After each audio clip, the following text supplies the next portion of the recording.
Do I really have that much background noise? That's fine. I mean, you know, we're all doing the best we can now.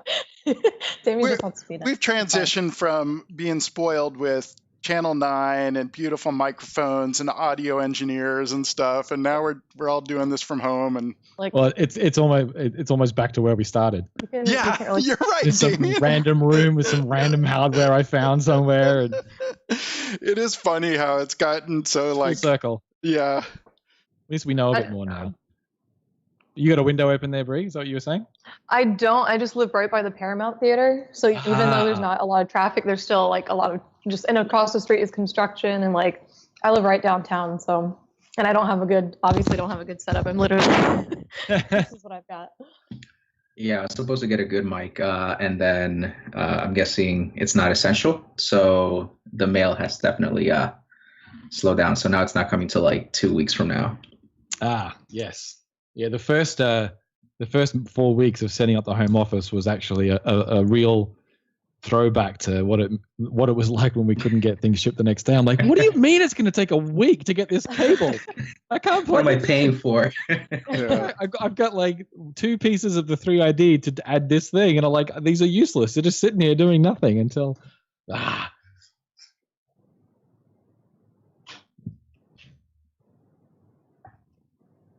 The window's getting hot in here. I added a CO2 and temperature meter to my office in here because I read some random thing and got me worried.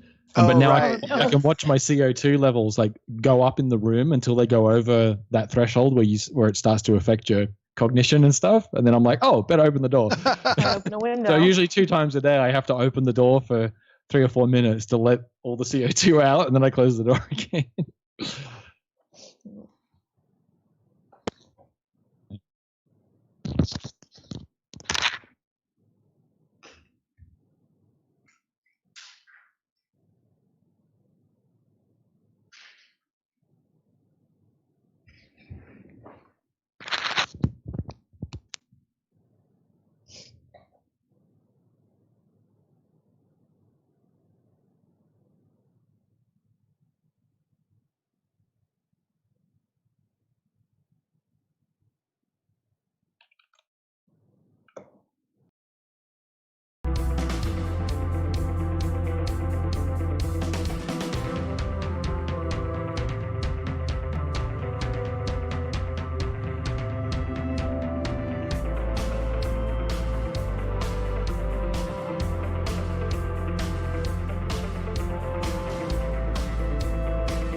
Okay, we should be live. My audio meters are working.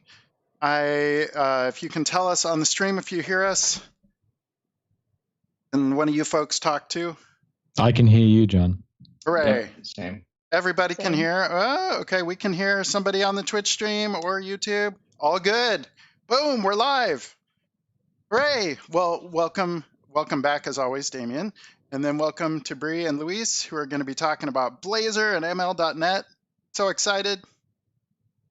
I'm going to jump right into community links. Hitting the button, making sure I'm still unmuted. Wonderful. Okie doke. So first we have a Blazor section. So 3.2.0 preview 4 is out. Some of the stuff they already had showed or talked about on a recent Blazor show, but some cool stuff, integration with host environment and logging. There is the Brotli pre-compression, which is pretty neat. So showing now a WebAssembly down to 1.86, which is Wow. amazing. Yeah. So that's for like a default new app, I'm assuming. It is. Yep. Exactly. And it says a minimal app without Bootstrap CSS is 1.6. So very nice. Pretty darn amazing. Other stuff like loading assemblies and runtime in parallel, IL linker, localization. So some cool stuff.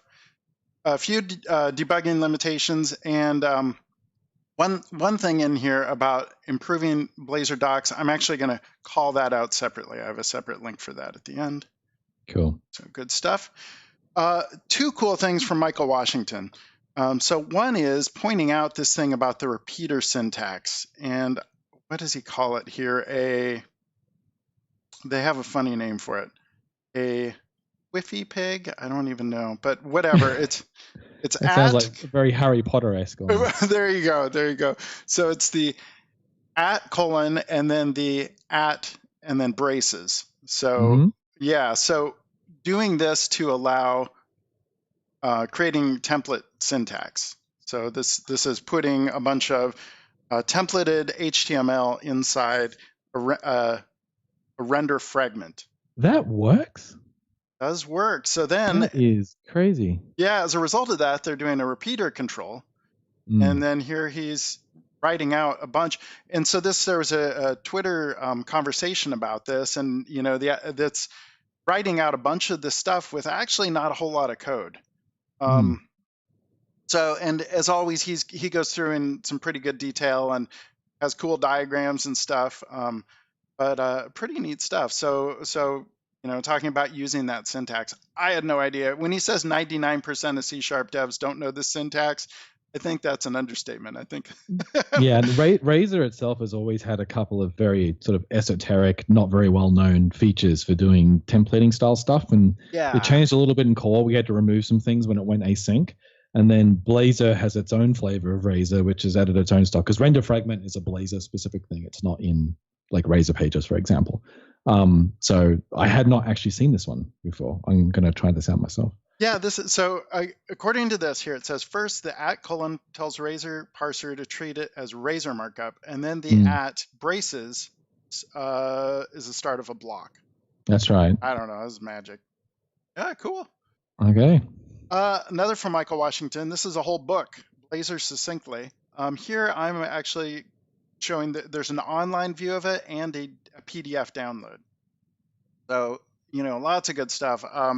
I pointed out last week, Ed Charbonneau's got a whole PDF book that's beautiful, really nice quality, and then this is another nice book. So it was really cool to see some pretty good books available. This stuff in detail. All right, on to Thai. Two nice posts on Thai. So first, Stafford Williams doing a walkthrough on Thai and pointing out some kind of problems and solutions that he ran into along the way. So, showing off how to get it set up, run locally, and then some troubleshooting things. Here he ran into an authentication issue due to using uppercase in his registry names. Apparently, that's not a good thing to do.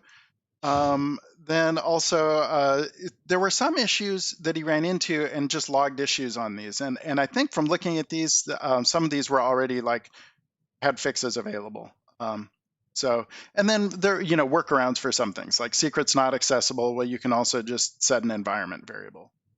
So cool stuff. Great to see Thai content Oh, man. That's good. And I keep saying it every time I mention Thai. Their docs right from the beginning were really nice. All the walkthrough tutorial docs, really, really well done. So, Khalid Abu Hakma writing about Thai as well. Some cool kind of in-depth stuff here, pointing out some things like some command line options. For instance, when you're debugging, he showed the syntax here: Thai run debug and star. He ran into one issue, some noteworthy things. Don't run Thai with launch settings because that's at the project level and Thai is working at the solution level. So you really kind of want to think of Thai kind of managing all that stuff. And then also a thing you pointed out here, launch settings don't exit gracefully, leaving containers and artifacts behind. And then some other issues like, for instance, ports will change, etc. Cool. This is a really interesting one from Agajan. He's writing about using ASP.NET Core 3 and system command line together. So he's got an example here where he's got a CLI and an API that are both in the same application. So you can execute the CLI and run commands on it. Or if you run it without the commands, then actually launch the API. Nice. And one cool thing he's talking about here is using system command line. And that's that thing that allows like doing strongly typed, and it writes out help, and it can support colorization and all kinds of stuff. So you can have like a really nice CLI experience. So he talks about setting that up. And then he also talks about some issues like that he needed to do in order to support branching between the two, the API and the running the CLI as well. So talking about dependency injection and extensibility points. And then he goes through and also talks about validation and help as well. So the system CLI includes support for that. And then even digging into testing as well. Stuff. All right, Andrew Locke. I called him out on Twitter this past week as one of the best people in writing these tech blogs recently. I love his format. He just always nails it with these. So here he's talking about choosing a free port in ASP.NET Core 3. Talking about how the ports are selected. If you randomly want to pick a free port, you can just specify the port of 0, and then it'll, pick a one that's available. But then a little more interesting is how do you actually find out which port that was? So then he digs into that a little bit more. And looking at how you can go through and find that port, and you can dig it out through middleware. We added a feature, a server feature collection, like we have request features back in 2 point something, I think. And so this was one of the reasons, was that you want code later on in the app to be able to discover what the server is listening on, because sometimes it's somewhat dynamic. And so this is showing how to do that. Grab the server addresses feature, and then you can enumerate all the addresses your server is configured to run on. Cool. Yep. And then wrapping up with the summary here and just what we learned. Is this also applicable with IIS? Yes, I think because when you run in IIS, we basically replace the iServer implementation in the application, and I actually don't concretely know, but I'm going to say I have no reason to believe that we wouldn't flow the binding information from IIS through to your app and populate this collection. I believe it does. If anyone from the team is watching, they can let me know I'm full of it. All right, Shahed on he's doing an A through Z series again, and he's up to production tips. So this is kind of a nice, refresher on things to pay attention to for 3.1. Talking about things like deployment slots for managing staging and production. So that is a huge tip. Like if you're doing anything in Azure App Service, deployment slots is like the first, first thing to check out. Environment configuration, handling migrations, including things like scripting out your migrations. So that's handy. Being able to script, to and from, and then output as a SQL script. And then some basic scalability, CI/CD, just, some general good stuff to be aware of, and then troubleshooting as well. There's guidance for some of this stuff in the docs, but it's always good to kind of see a walkthrough, and he links out to the docs as well at the end. Cool. speaking, you mentioned IIS recently, and here's some scary stuff with IIS that David Fowler tweeted about as just an experiment here, is running ASP.NET and ASP.NET Core in the same IIS pipeline. I honestly, it is a module. It's an IIS module. Yep. And so here he sets that up. And then there's a little bit of stuff here. So the way that this is working is, let me see, there's some stuff in global ASAX which runs after the routing module, and then Yep. yeah, honestly I'm a little scared of this. I don't totally know what it's I mean, doing. it shouldn't be scary for anyone who's ever done IIS handler and module mapping. Anyone who's ever done dynamic handler mapping in IIS via code, this is pretty standard. You have to understand the order in which things are registered and in which they execute in order to be able to write code that does it at the right time. Mm-hmm. But as you said, like ASP.NET Core is implemented in IIS as a module. And so it's just that typically it's added as a wildcard module. So it takes over the entire pipeline, right? Whereas what you notice here is the handler, after the handler section, he's got the ASP.NET Core section. Typically that would be mapped. The ASP.NET Core one would be mapped with see, it's got add name equals ASP.NET Core above that, and path equals star, which means I'm going to do everything, and then verb equals star above that. Yep. And so the order you put them in there is important. So the fact that the extensionless URL handler is first at star dot means that it's going to get first chance to handle any requests.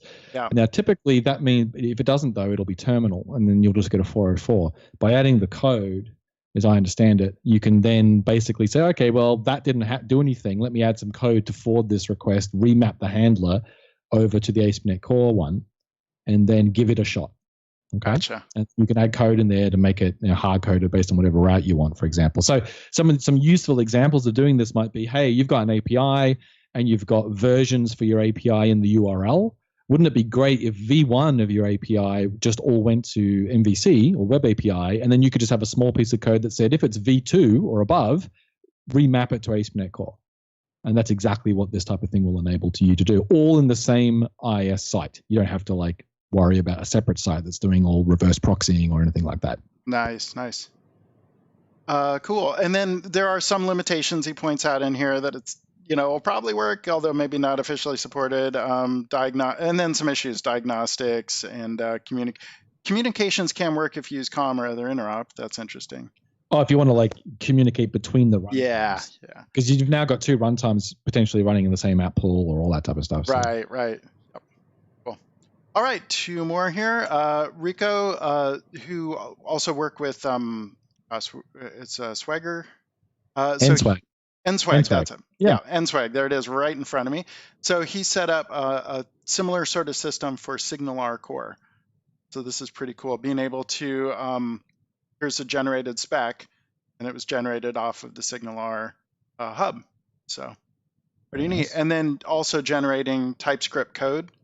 So that's pretty cool to be able to write the hub and then generate your kind of front end TypeScript stuff.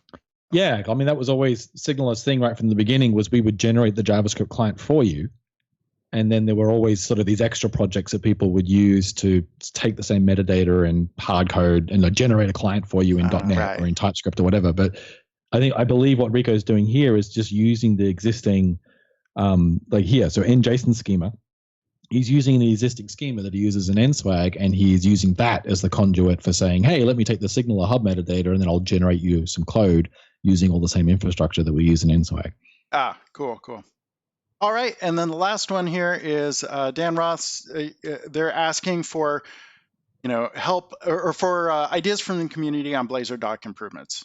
So there's an issue here on GitHub, and so he points out, here's first of all, if you have reply on this thread if you have issues or feedback, and then also you can improve the Blazor docs directly at the bottom of each one. You can just leave feedback directly on an item in there. But if there's bigger picture things, if you have other ideas, and you can see there's communication going on there now. So that is it. I'm going to switch over to this. I will make sure, our audio should all still be good. All right. So welcome to Bree and Luis. Thanks for having us. Okay, so you folks have some cool stuff to show us with Blazor and ML.NET. All right. We do. All right. I will go ahead and share my screen here and let me know when you all can see it. Yep. You can see my PowerPoint? Yeah. Okay, I promise we won't have a super long PowerPoint. We just wanted to give you an intro into ML.NET in case you don't have a lot of context. So I'm Bree, I'm a PM on the .NET team, specifically working on ML.NET. Louise, you want to introduce yourself? Yep, I'm a content dev on the AI docs team, so working with ML.NET and Azure Machine Learning. Awesome. So for context into ML.NET, what it is, it's our open source cross-platform machine learning framework for .NET. The history here is about 10 years ago, Microsoft Research developed this machine learning framework to be used within the company called the Learning Code. And over time, it developed it to such a powerful framework that we decided to make it open source, cross-platform, and release it as ML.NET. I think that was about 2 years ago, 2 builds ago, we released the first private preview. And then last build was our big GA preview, or GA release. So what's really great about ML.NET is that it can run anywhere that .NET can run. You can build and consume ML.NET models on-prem, locally, or in the cloud, such as Azure. It's cross-platform, so of course runs on all OSs. And so today we'll show you how we've integrated that into a Blazor application with image classification. So it's really, really cool. So ML.NET is really built for .NET developers, meaning that people who know .NET, live .NET, love .NET, can use their existing .NET skills and tools to integrate custom machine learning into their .NET applications. So they don't need to go and learn a new ML tech stack or a new language that's commonly associated with machine learning. Another thing is we're targeting developers, not data scientists. So the tools and features that we're creating are really meant for people who don't necessarily have a data science background. And we'll show that off in our Visual Studio tooling in our demo. And if you don't have a great idea of what machine learning is or what it can do, here's just some examples. These are actually real life examples of how people are using using ML.NET specifically. I have some internal ones from really popular Microsoft products, and then I also have some external companies who we've written stories with who have been using ML.NET for really cool things. So for instance, Microsoft Defender uses ML.NET for antivirus threat protection. There's a company called Evolution Software who's using ML.NET to predict the moisture level of hazelnuts, and a lot of other really, really cool use cases, things that you might not have even thought that you could do before. And one that I really love is Asgard Systems is using it for burst-free demand forecasting. And they say, we're actually writing a story about it, but essentially they've saved like millions of pounds of CO2 emissions just by using ML.NET in 1 year. So you can use machine learning for a ton of different things. And specifically, here's the ones that ML.NET support. Great, and so we've actually got a demo. We're going to show off Model Builder and Visual Studio, and which uses something called automated machine learning, or AutoML, to run through different models and select the best model for you. So this is where not needing that machine learning background comes into play. You don't need to know anything about the algorithms or the algorithm options. AutoML will actually just choose for you. Anything to add, Louise, before I move on to the demo? Oh, this all sounds good. Cool. So let me move this to the screen here. Can you all see Visual Studio? Yep. Awesome. So what we've got here is just a application. I believe it's WebAssembly. Louise did all the Blazor parts of this. I did the ML portion. So he'll take over in a bit to explain more about the different parts of the Blazor app. But essentially what we've got is a camera component which will take a picture from the webcam and we'll process that photo, send it, and use the model that we train to predict and classify an image. And what I'm going to show you here is if you right-click on a project and hit Add Machine Learning, this will open up our Visual Studio tooling called Model Builder. And you can see these are the different scenarios that we currently support. And we're going to do image classification, which just means classifying images or categorizing them into different groups. And we'll click on this image classification.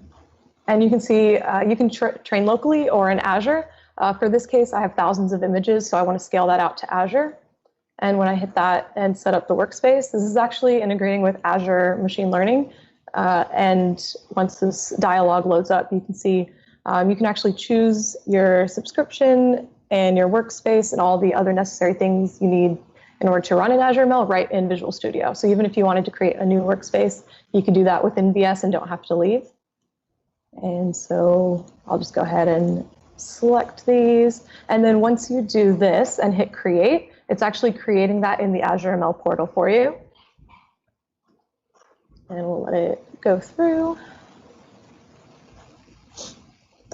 Cool. So once that's all set up, you kind of get a little summary of what's happening. You move on to data, and this is when you can select what you want your training data to be. So in this case, I've got this ASL. ASL means, or stands for American Sign Language, and here I've got 3,000 images about per category for the different letters. And once I hit train, all I have to do is start training. And what it does is it uploads that data to Azure, and it will actually start training in Azure ML. Since this would probably take about, I think I did it on this, and it took about 20 minutes, so I'm not going to train the whole thing right here, of course. So I'm just going to show you the second instance of Visual Studio I have where I already finished that training. Bree, do you mind if I ask some questions? Yeah, go for it, please. Is it possible for folks, and are they doing this already, where you can use ML.NET to build like admin UI so that you can actually do the training through the app rather than having to use VS? Do the training through the app. So like, could I have a Blazor Blazor app that actually has like a role-based auth, and then certain folks can sign in, they can upload libraries of images that will then train the model that another part of the app is using? Yeah, you should be able to do that, and Louise might be able to speak to it more. Yeah, you absolutely can. So what we're showing here is the tooling side of things, but underlying it is, as we mentioned, automated ML, which is sort of like another layer that supports the tooling, and it has an API as well. But really, at the foundation is just a standard .NET API that you can use for however you choose. Yeah, so there's definitely that low-level component, the API that automated ML builds upon, and then the tooling sort of sits on the very top. I see. And it doesn't matter if I'm training in Azure or training on my own machines, the same API can be used. Absolutely. Very cool. Cool. So you can see here that we've completed the training. So this is, I'll go back and show you, this is the same data the same data set that I had before, where it's those 3,000 images. And if I move on to the evaluate, you can see this is the accuracy that it gave it and the amount of time that it took to train. And so if I go here, I should be able to go within the UI, test to see that everything's good with my model. So in this case, it's predicting that this is a B, which is true. And then the last step is to just add the projects to the project that you wanted to add machine learning to, or add it to your solution, and it'll automatically add the reference for you. So you just have to copy paste this code here and then get it to start working. So I will show you, I'll actually have to turn off my webcam in order to show off this application. So let me do that. All right. So we're going to start this one.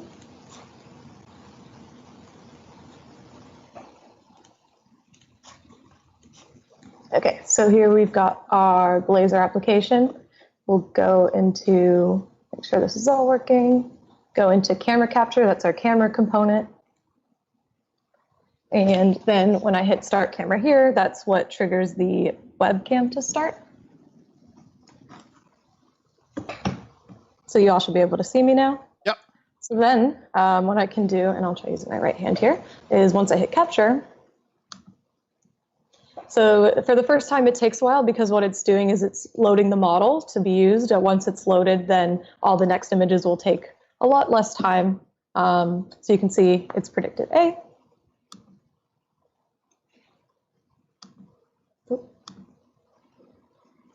So you can see that what it's doing, it's taking my images that I'm capturing from my webcam, sending it back, and using the model that we trained in Azure to predict what that letter is. In ASL, or American Sign Language. Can I just say that's freaking cool? That's amazing. Great. I know it's not super practical right now with having to capture each, every time you stop, but Sure. You can see and also there's a few letters that, for instance, have motion in them. But this is kind of our initial prototype for it. Yeah. So, and are there video based, could you couple this today with other video analysis services? I think Azure has some actually, don't they? Where they can deconstruct video streams into individual frames, and then you could potentially feed this through a stream processing thing. Or is the idea that, I'm assuming someone could probably do a lot of work to put something like that together today, or are we planning on building higher level modules or whatever this is to say, hey, I want to train a bunch of video stuff as well, and then I want you to predict stuff for me? ML.NET itself doesn't take video data, so we definitely have to be capturing frames. Screens from frames, frame per frame. And we haven't actually tried it out yet, but I assume that it will work as long as the model can predict that fast. But I don't think we've hashed out all the details yet on how it's going to work. We were going to try out a few different ones. I know Louise had a few ideas. If you wanted to. Is there any limitation today that would prevent someone from using ML.NET to have a model that, say, requires, hey, I need more than one frame. So I need to see 20 frames for whatever reason, because it really the model is trained on, let's call it 25 frames. It's a second of video data. Let me give you 25 frames, which are 25 images, and have the model crunch that and come back and say, hey, yeah, I think this is a whatever. Would that be possible today? Good question, Louise. Yeah, you certainly can. So what we're using now as I dive deeper into the app and kind of how it works. So what we're using here is this sort of convenience API called Prediction Engine. And what that does is it just makes a prediction on a single instance of the data. However, there is another piece of the API called the transform or operation. And what that allows you to do is it allows you to basically make predictions on multiple instances of data. So if, for example, you had a batch of frames, you could basically use the transform operation to go ahead and do that sort of simultaneously. Sweet. Very cool. All right. So let me stop sharing here. I'll close this one, close this out. And then I have one slide on how this is actually working in the background for anyone that's interested, and then I'll hand it off to Louise to talk a bit more about the actual application. So this is the current experience we have and how it all works. So you've got, you're in Model Builder, you've got your data local, you select image classification as your scenario because that's the only one that supports Azure training currently.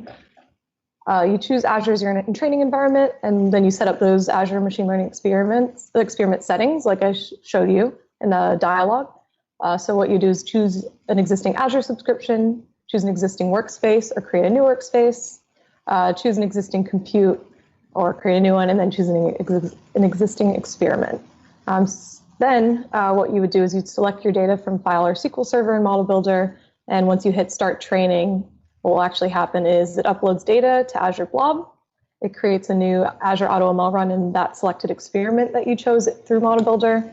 And then a trained Onix model is actually downloaded and sent back to Model Builder. And then Model Builder will wrap that Onix model to get an ML.NET model that you can, and it also gives you that code for consumption. Louise, you want to share? So we had a question in the chat. Will this code be available for people to use? Absolutely. And I'll share, once I share my screen, I can also post the link, and I can actually paste it into the chat as well. Well, I'll put it in the show notes too for the week. Yep. So I just pasted it into the chat, and in the meantime, let me go ahead and share my screen. Okay, can you see Visual Studio? Yep. Okay, awesome. All right, so let's go into the details of how the app was built and basically the different components. And something that you'll kind of see is that this is kind of, you don't necessarily need to do anything special. So once you've gone ahead and train your model, whether it's through the tooling API, it's actually fairly simple to integrate it within your .NET applications. And that's actually one of the one of the benefits or things that is definitely important to highlight, right, is that within .NET, you have a lot of different deployment targets, right? So whether that's mobile, web, desktop, those are all made available to you. So the solution itself, there's 4 projects, right? There's the API, which is our backend for our application, and that's just the ASP.NET Core Web API. We have the WASM application, which is the WebAssembly Blazor app, which was the front end that Bree showed off, where it was capturing her camera input. And then you have this console app and the model app, which are auto-generated as part of the model builder tooling and the training process. So if we go ahead and we take a look here at the model, which is really the core of this application, there's going to be several assets that you're going to notice in here. One of them is this one here. So as a result of your training process, the way that your model is sort of represented, or the way that you can reuse your model once you've trained it, is through these files. Your model is essentially serialized in some format, and then it's sort of saved as a file, right? So what you have here is you have the Onix version of the model, this bestmodel.onix file, and Onix stands for the Open Neural Network Exchange, and the Open Neural Network Exchanger, Onix. What it allows you to do is it's a format that allows you to sort of have interoperability with different frameworks. So, for example, if let's say you for some reason said, "Hey, I don't necessarily want to consume this within a .NET application. Perhaps I want to use it inside of a Flask app or something else." With Onix, you can most certainly do that using the Onix runtime. Which allows you to basically score and make predictions with this model. And conversely, right, you can have another framework such as TensorFlow, PyTorch, or anything else, basically create a model there. So for example, if you're a data scientist, you're working with data scientists, and they provide you with an Onix model. You can go ahead and consume that Onix model from within ML.NET, which is exactly what's kind of happening here. You have this best model map.json file, and essentially all that contains is just all the letters. So these are all the different letters that the model will go ahead and predict, and it's A through Z, including space as well. Something else that you have here is this zip file. So the zip file is the serialized version of the ML.NET model. So while you can certainly basically score and make predictions with the Onix model, if, for example, you need to prepare your data, which is exactly what I'll show what's happening here in the pipeline that's built in terms of different transformations that you are performing on the images before making a prediction, you can basically store that pipeline inside of this mlmodel.zip file. And again, that's just a serialized version of the model and contains all of the transformations that are going to take place on your data, on your images, before and making the prediction as well. So that's all there. How exactly is your data represented? So there's this model input, which is exactly what's going to be going into the model. And if we take a look at that, our model input class only has 2 properties. One is the image source, which is basically going to be a path, the path of where the image that we're trying to make predictions on lives, and then the label, which is basically the letter that the letter that belongs to that image, or the label, basically what that image is representing, which letter the image is representing. So this is actually useful only for training. When you're making a prediction, you only care about the path of your image because it's expected that you don't know what it is that you're trying to predict. That's what the model is there for. And on the output, again, you have that sort of prediction there, and this is what the model is going to output once it makes a prediction on your image, as well as this property called score. And the score column, or the score property, is basically a float array that contains all of the probabilities for your prediction. So, for example, even though it may choose the one with the highest probabilities, in this case, let's say that it was I believe it was A that Bree was making predictions on, the letter A, it would show, hey, A is probably, we think it's an A because the probability is like 60% or something like that. But then you also have the probabilities for all the other letters as well. So that's essentially that. You have other files in here as well, and these are these are basically custom transformations. So again, I was talking about performing different operations on the data. One of the things that we do here is we have this label mapping class. And what the label mapping class contains is this, it's a custom transformer or custom transform. So that's one of the neat things about ML.NET is, for example, there's a lot of common things that you can do with it, like normalizing your data and doing things like that. But for example, let's say that there's no way, there's no built-in way for you to get something done. A way to do that, to get around that, or to basically build on top of what's already there, is to use custom transforms. And essentially, this label mapping transform, what it's doing is it's taking the output from the model and then it's mapping it to the file here to one of the letters here in the best model map.json, right? So that's essentially this model project here. So how exactly is this used? If we take a look at our API here, there are several ways that there's a few areas where we basically make use of the model. So one of them is, here we are in the backend of our application, an ASP.NET Core Web API. And as you can see, we have everything that we would typically expect to see inside of a ASP.NET Core Web API. And if we take a look here in the startup, this is exactly where we're going to go ahead and register our model and basically load it, right? And what we can do in that case is we can basically, just like we would register any other service, we go into our configure services method here inside of our startup.cs class. And then what we do is we can basically just say add a singleton, and the type of service or the thing that we're trying to basically register here is a prediction engine, which, as I mentioned earlier, prediction engine provides it's sort of a convenience API so that you can basically provide an instance of data. And in this case, it's expecting for you to give it a model input as input. And in return, it's going to give you a model output.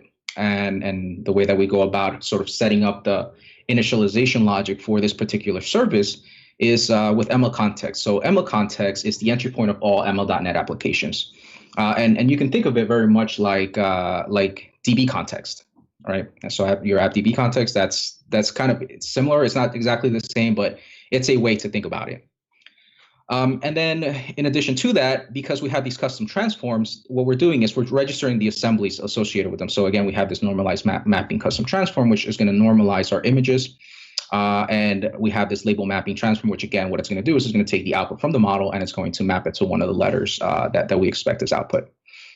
We provide a model path. In this case, what we're telling is, hey, let's load up that ML model.zip file from our model project.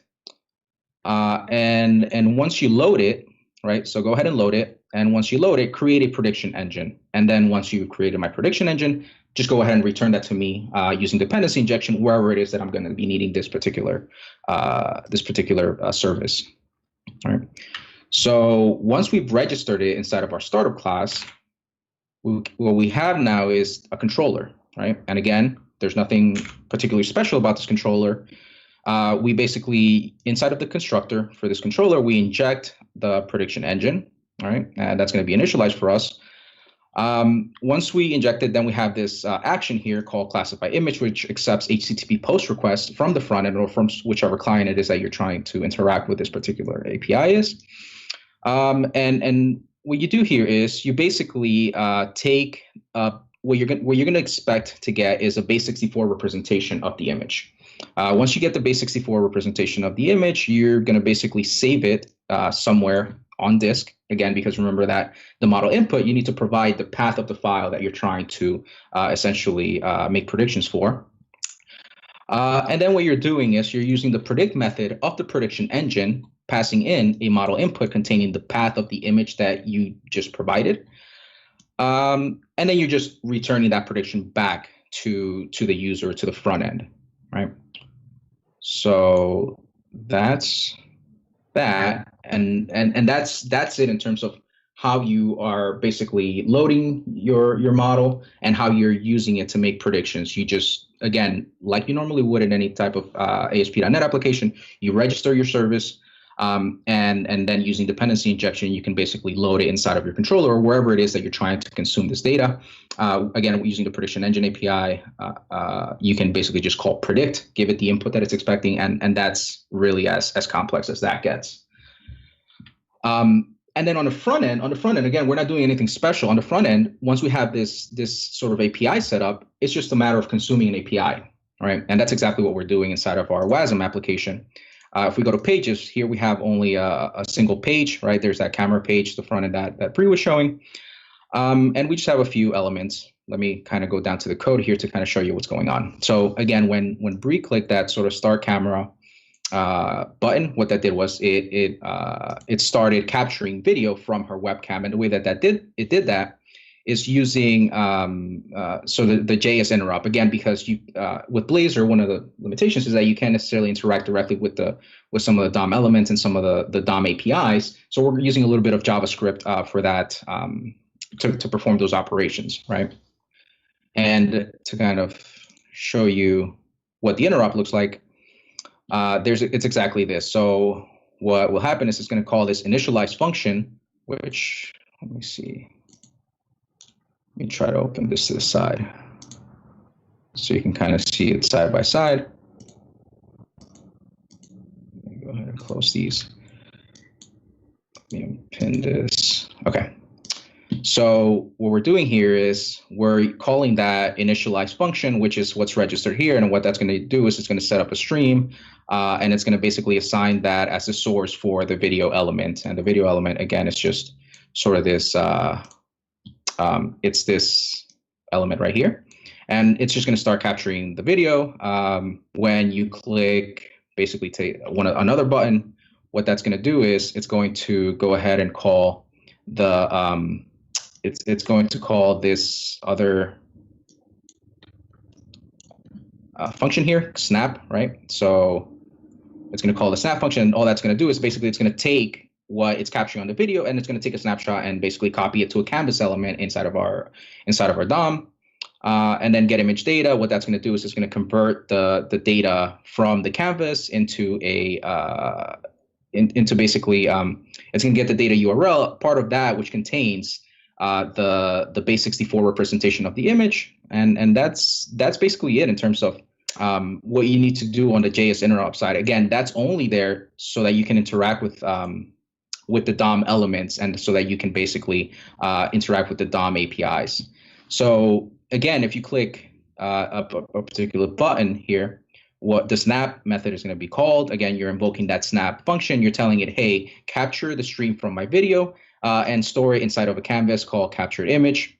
Once you have that, what it's going to do is you're going to get the image bytes, and then you're going to go ahead and basically create some sort of body to then send via an HTTP client to the endpoint that you provided. You're going to go ahead and deserialize it.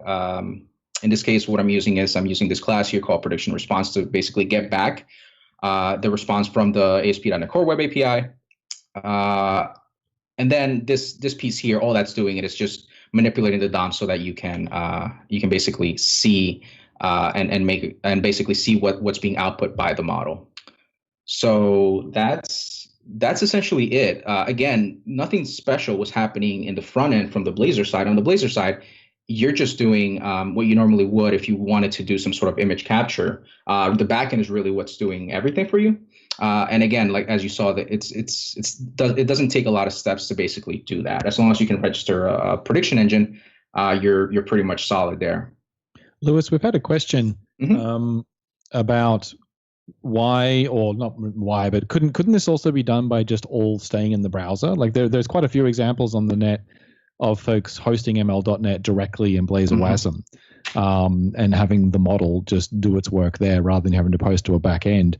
Do we have could we migrate this sample to do that, or is there something stopping that today?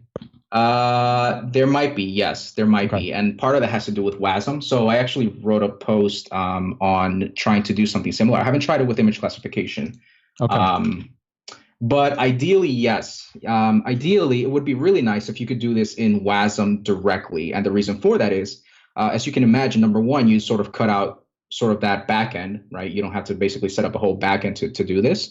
Yeah. But more importantly, the resources, right? You're using the client's resources rather than basically performing all these operations on the server side. That's sort of something that TensorFlow.js does, and the Onix runtime, they have a JS sort of client that you can use inside of the browser.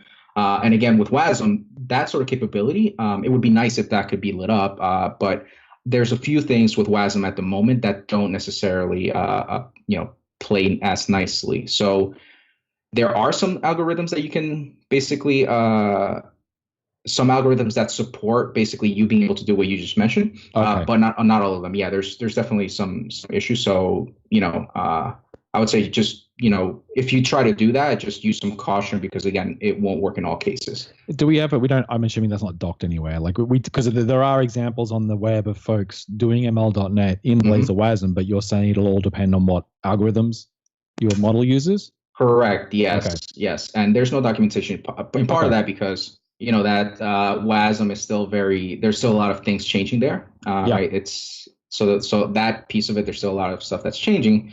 But yeah, and also, on the .NET side, the ML.NET side, there's also some question as to, what would it take for these algorithms to run in WASM? Yeah. Okay. Well, that might be something for us to chase up. Given Blazor WASM will be out in the month, it'd be good to have something a little more concrete there, so folks would know. Hey, yeah, this stuff will run in the browser on WASM just fine. This other stuff is still waiting on this, and this, and then folks could give us feedback on what's important and whatnot. But yeah, cool. Absolutely, yeah. Yeah, so essentially that's and I can kind of show you what's happening here in terms of let me start this up. So to see it running and kind of set a breakpoint just to kind of go through what's happening. So now that it's on my API, let me start the WASM application. Let me actually, probably gonna have to stop my camera to do that. So let me do that.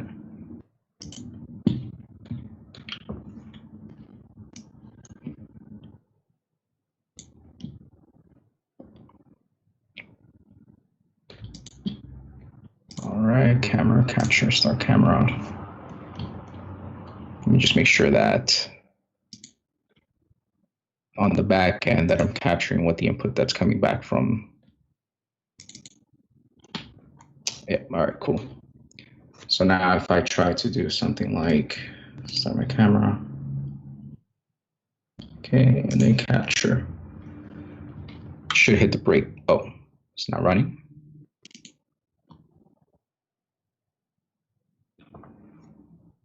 All right. So let me start the camera here and then start to capture. And we should hit the breakpoint here. And this is going to be on the back end. There we go. So as you can see, we have a dictionary, and this is essentially the base 64. If I were to basically 64, just a decoder, right? So if I basically were to paste this inside of some decoder, oh. Image. All right. Sorry about that. I think that there's like, that's what it is. Basically grab the whole thing. So if I generate, there you go. So that's basically what I was, the image that I gave it. So we can see that it in fact is basically getting that image. Then what we're doing here is we're just creating a path, saving it somewhere locally on our computer. And then when you get back here in our prediction, if we were to inspect that, right?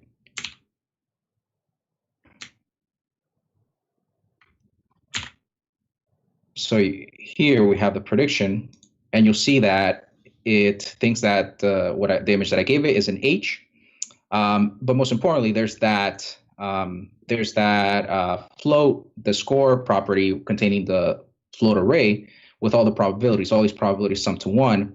Now here, I can't necessarily tell you which one is H. I'm going to guess it's the one with the highest probability. And that's exactly what that label mapping custom transform was doing, right? It was taking these probabilities and mapping it to a letter, right? So that's kind of why you needed that custom transformation there to basically perform this mapping. Because if you were just to like take a look at this, it would be pretty hard to say like, okay, well, which one of these is H. So that's exactly what's happening there. I'm going to guess it's 7 because the 0 base, that would be the right 8th letter. Right, exactly. Yeah, exactly. Yeah. So and that's exactly what the label mapping transformer is doing. Cool. And then so then you're just returning that back to your front end, and again, it's gonna basically output that it was H or whatever I gave it. So yeah, that's essentially how this app works.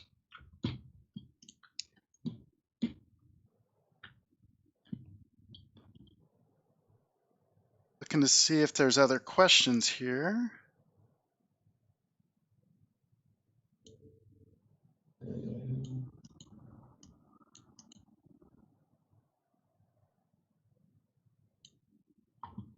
Yeah, so I guess one thing I was thinking, as far as like the loading of training data, it's basically just like one big blob of training data. Are there ways of, I don't know, like, are there ways to optimize how that's load, or optimize startup time or anything with that? You mean when you start your application? Yeah. Like, sorry, when you first load the model, yeah, because it took a while for this to load. Well, so part of the, like, there's two parts to it. Part of it is because the model is actually somewhat big. I think this one is like 90 megabytes that it's loading that first time. And again, part of that delay is also because you're not basically you're like, until you hit that endpoint, right, or until you hit that controller, that's when this actually gets initialized, right? So I guess the alternative to that would be that you can probably sort of instantiate it somehow, and that would basically cut down. That way, when you call it from within the controller, that's not the first time that the model itself is being loaded. You've already sort of done the initialization inside of your startup class. Are models, can you segment models out, or does it have to be just one big, whatever it is, 90 megabytes thing? You know what I mean? Can you break? Yeah. So in this case, you can't, and I think in general you can't. Yeah, I think in general it's as is, and that's actually one of, you actually bring up a really good point.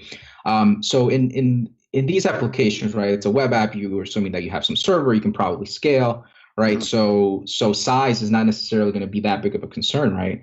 But when you're doing this in IoT devices, right, you may not have 90 megs to spare. So it certainly becomes a challenge, and there's some techniques out there that can basically help you with this and basically make these models smaller. So that's actually another approach that you can take. You can make these models smaller. The trade-off there, so it's like this technique called quantization. If you perform that, one of the trade-offs that you're making there is you're trading size for accuracy. So your prediction accuracy tends to drop when you perform these techniques to make your model smaller. So yeah, there are ways that you can do it, but as with everything, there's trade-offs. It's on the chat. Electric Havoc says he just does a single prediction on app start. Doesn't just disregards the result, but it's just to load the model, right? There was another question here from Guy, and he's asking if there are major differences between TensorFlow and ML.NET. Yeah, so there certainly are differences, and there are some differences and there are some similarities. So I can start off with the similarities. So how, at least locally, this is certainly the case. So locally, when you want to train a machine learning model using the image classification API that ML.NET provides, it's actually using TensorFlow on the back end. So it's leveraging this community project, TensorFlow.net, which provides .NET bindings for the TensorFlow for TensorFlow, right? So I believe TensorFlow is built in C++. So TensorFlow.net is, again, a community project that provides .NET bindings for TensorFlow. So and then the higher level API sort of sits above that, providing an even higher level of abstraction where all you're able to tell it is basically, here's my data, here's the architecture that I want to train. There's a few neural net architectures that are already available for image classification, such as like ResNet 101, there's Inception. There's a few architectures that you can choose from. And again, in the back end, it's leveraging TensorFlow, I believe it's TensorFlow 1.14, to train this model and basically perform transfer learning on it. In terms of differences, ML.NET, you can basically, on top of just building models with ML.NET, the other thing that you can do with it, of course, is consume models, right? And that's really where the sort of one of the bigger benefits comes from is, regardless of whether your model is built in TensorFlow, PyTorch, or whatever, you can use this format that I was just mentioning earlier, the Onix format, and basically consume those within ML.NET, and then you can deploy to all of your .NET applications. Because from my understanding, currently, I don't want to say that there's no native way to. I don't want to say that you can't, but there's no native way to basically use and consume TensorFlow models inside of .NET applications, other than you probably using something like WinML, right, or ML.NET to consume those models. So I guess there's differences in terms of what are you trying to do, but there are certain similarities there. Bree, did you have anything to add to that, or thought about TensorFlow versus ML.NET? Yeah, I think you got it about right. Wow, this is cool. I think that's about all the questions. One thing I always like to ask towards the end is, it's if people want to learn more, if they want to get started with ML.NET, where should they go to, to start learning and all that stuff? Yeah, I've got a list of links. Do you want me to share my screen and show it? I can. Yeah, that'd be cool. And then I can add them to the show notes too. Awesome. Yeah, I'll share my screen.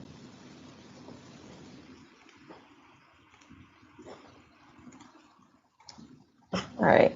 Does that work? Yep. Awesome. Yeah, so the resources are the ones on the bottom here. We've got the main ML.NET website, which is on that .NET website. I've got a link to the docs here, to our GitHub repo, since ML.NET is open source, and also our samples GitHub repo. What's really nice about this one is there's a lot of different examples of things that you can do, and it lays out how exactly to do it there. A lot of people get started with our samples and then put in their own data and go from there. Other people use our tooling so that AutoML takes care of choosing the model for them.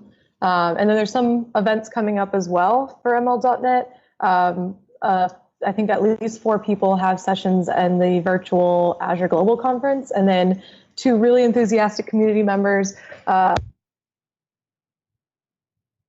we lost your audio there. May have pulled out Mark accidentally. Can you hear me? Yep. There we go.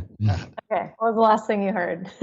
Some enthusiastic community members. Yes, they are putting on the first virtual ML.NET community conference, which will be, I believe, a week and a half after build. So here's some resources. I'll send them to you, John, so you can put them wherever you put them. Yep.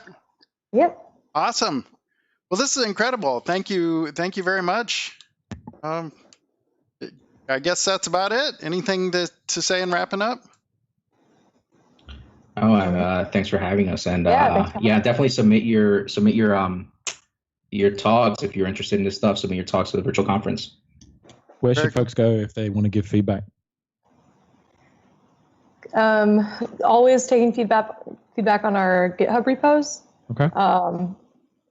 Yeah, that would probably be the best way to do it. We also have various surveys that we do throughout the year, but you can always reach out to Louise or I as well, over Twitter or wherever, and we will take that feedback as well. Very cool. Very cool. Awesome. And I just would love if you can somehow use ML to create, we would call it a dramatic zoom out. What it would do is at the end of our OBS, it would just, and then it would zoom us out because somehow we don't have that technology yet. All right. Awesome. Thanks a bunch. And that's it. We'll talk to you later. So we have the Thursday show coming up and lots of good stand-ups going on. So thank you very much. Bye.